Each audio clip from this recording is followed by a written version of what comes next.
kundi kimugireye byema abikura mni muleba na bihondera enyuma aina byo nyoni nyintema nyagenda ati yonka genda kuika aho yobuye butito ninkesa nimpura ngo nukitero mwana kikozere kimunenere irakuna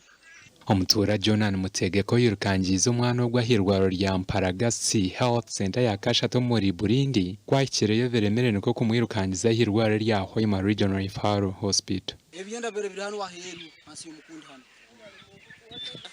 Abana baituli habunkenke tukutina kimuno konga kubasindika hayiziba habukwa niho bikira nibija kandi iziba tuwabatange yogya hayiziba nabwe kibatuyambe bateko obulinzi bwebitera byabo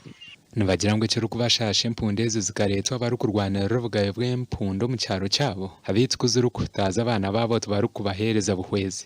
omukikalo kya kuangwa kigamba yo katuyukire tuyambo bomezi bw'omuntu bo bakusana bayukiro bomezi bw'ekitera kiro bw'omuntu kandi omwana wakubakisage nuwo president wa Nyenke nuwo minister wa Nyenke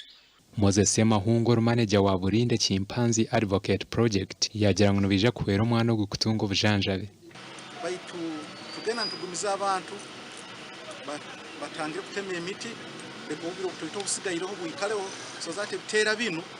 bisobole kuyikara yoko owakubasa kuba nayenda kuwera umwana wo gunabasa kusindika hanamba yes mage 0 ina anana mshanje 95 0 kandi riyo mazina ga Julius Wamani Empunda vernishatu nizo ziri kutura mu Burindi kandi okurugerera harubaro rwakoze rw'aba genetic sensor zo mu mwaka wa 2017 empundu ziri kurenga 300 nizo ziri kutura mu Hoima district gasha kwa Ambrose ni waga bakatoto